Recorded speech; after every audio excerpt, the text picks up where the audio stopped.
March 23, 2010. Private Bradley Manning, a 23-year-old Army intelligence analyst, was arrested and incarcerated on suspicion of leaking classified United States documents about Iraq and Afghanistan wars, as well as diplomatic cables of the United States embassies. There was also a video in the leaked documents now known to the world as collateral murder.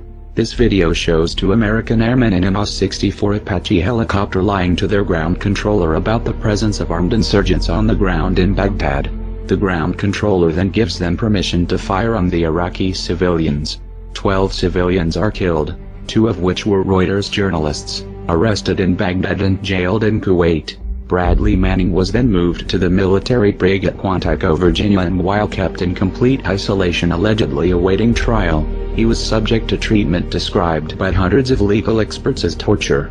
Bradley Manning still waits for a pre-trial hearing 1 year later, locked in a 10-by-6-foot cell for 23 hours a day without sheets, a pillow, personal effects or his glasses, and forced to sleep naked during the mandatory 7-hour sleep cycle. All of this abuse was committed under the pretense of Manning's alleged suicide risk. Bradley Manning's lawyer David Coombs had said that it was a violation of the military rules, because Quantico's psychologist denied that Manning is suicidal. Quantico brig violated PFC Manning's constitutional right to due process. The facts surrounding PFC Manning's pretrial confinement at Quantico made it clear that his detention was not in compliance with legal and regulatory.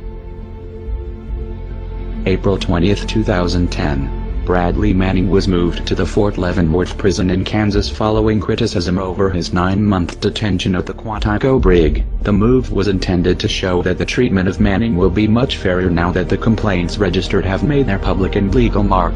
But they did not tell us that along with the move came an apparent order for PFC Manning's indefinite incarceration. One of the several charges that have been put to paper but not yet read in court is cooperating with the enemy, a charge that makes Manning eligible for the death penalty. But the fact is that the cables and video, supposedly leaked by Bradley Manning, have shown the world terrifying acts that must be condemned. Acts of what have commonly come to be called whistleblowing are driven by technologically changing times, ethics, and morals that we can readily observe when concerned people in the West seek a more just world, while the moment shows that we have been deceived by our own leaders.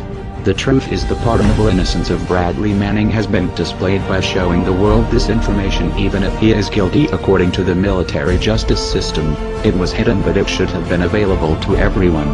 The United States government should have been honest and not censored or buried this information, but instead released it and acted on it by investigating the perpetrators of the crimes shown in the video, not the whistleblowers.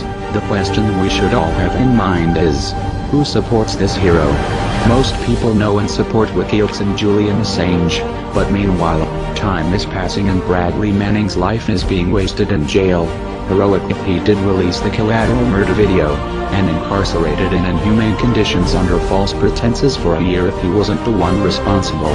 Either way, it is glaringly obvious to all of us that Bradley Manning shouldn't be the one in court, as we can see when we view those cables and the atrocities he allegedly was exposing. Free Bradley Manning.